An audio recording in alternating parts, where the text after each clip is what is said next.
పాలకూర పప్పు తయారీ విధానం చాలా ఫ్రెష్గా ఉంది. చూడండి ఎంత బాగుందో.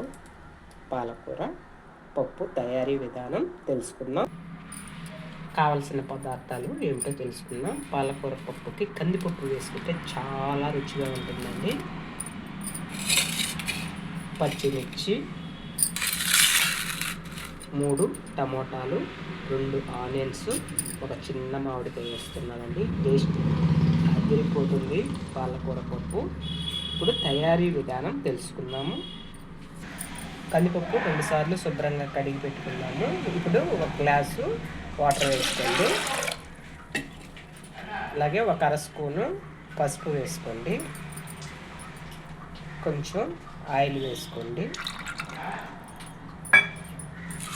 ఇప్పుడు పచ్చిమిర్చి, ఆనియన్స్, టమోటాలు, మామిడికాయ, ఒక 7-8 వెల్లుల్లిపాయలు వేసుకుందాం.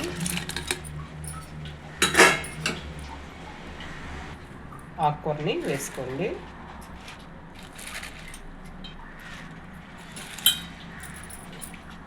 ముందుగా కట్ చేసుకున్న పచ్చిమిర్చి కూడా వేసుకోండి. చాలా అనుకుంటే ఇంకొక 1/2 గ్లాసు వాటర్ వేసుకోవచ్చు. ఇప్పుడు కుక్కర్ మూత పెట్టేసుకొని ఒక 5 విజిల్లు వచ్చే వరకు ఉడికించుకున్నాము.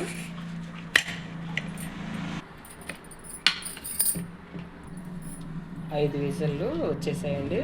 ఇప్పుడు కొంచెం ఉప్పు వేసుకొని, నీళ్ళు వంపేసుకొని ఉప్పు వేసి వెనిపేసుకోండి.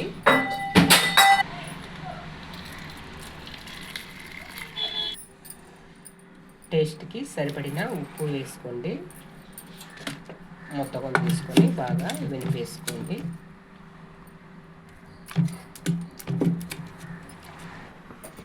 ఈలోపు గ్యాస్ ఆన్ చేసి పోపు పెట్టుకుందాము. ఇప్పుడు ఒక పాత్ర పెట్టుకోండి. ఇందులో ఆయిల్ వేసుకోండి. ఆయిల్ బాగా వేడైన తర్వాత ఆవాలు, జీలకర్ర, పచ్చిశనగపప్పు, ఎండుమిరపకాయ వేసుకుందాము.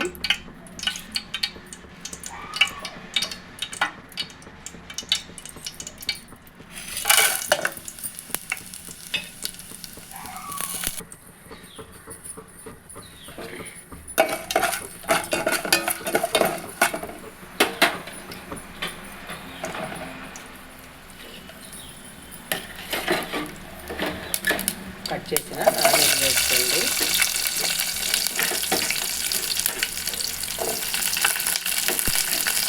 కరివేపాకు వేసుకోండి. పోపు కలర్ఫుల్గా వేయించండి, చాలా బాగుంటుంది.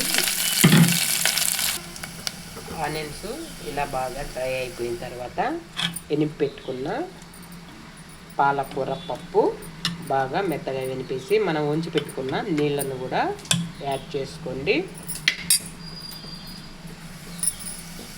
ఇప్పుడు పోపులో పప్పుని వేసేసుకోండి. పాలకూర పప్పు తయారీ విధానం అయిపోయిందండి. ఈ రెసిపీ మీకు నచ్చినట్లయితే ప్లీజ్ లైక్ చేయండి, షేర్ చేయండి, సబ్స్క్రైబ్ చేయండి. ఓకేనండి. ఇందులోకి అరటికాయ వేపుడు చాలా బాగుంటుంది. అరటికాయ వేపుడు తయారీ విధానం ఎలాగో తెలుసుకుందాం. ముందుగా అరటికాయల్ని ఉప్పు, పసుపు వేసి ఉడికించి పక్కన పెట్టుకుందాం. ఇప్పుడు తయారీ విధానం తెలుసుకుందాం. ముందుగా గ్యాస్ ఆన్ చేసి బాండీ పెట్టి ఇందులో ఆయిల్ వేసుకోండి. ఇందులో ఆవాలు, జీలకర్ర, పచ్చిశనగపప్పు, మినప్పప్పు, ఎండుమిర్చి, తెల్లబాయలు వేసుకోండి.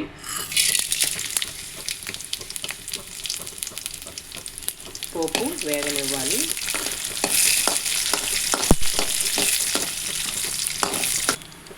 కరివేపాకు వేసుకోవాలి.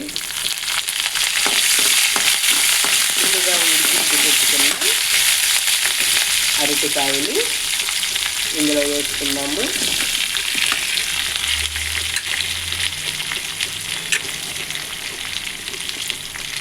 మొత్తం ఒకసారి గరిటెతో బాగా కలుపుకోండి.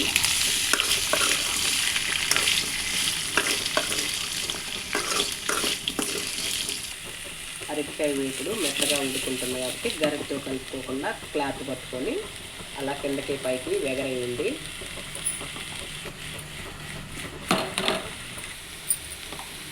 అంతేనండి, అరటికాయ వేగిపోయింది. నేను ముందుగానే ఎండుమిర్చి, శనగపప్పు, కొబ్బరి, తెల్లబాయలు వేసి ఇలా పొడి చేసి పెట్టుకుంటాను. ఇప్పుడు ఈ పొడిని వేసేసుకోండి. మొత్తం ఒకసారి గరిటతో కలుపుకోండి.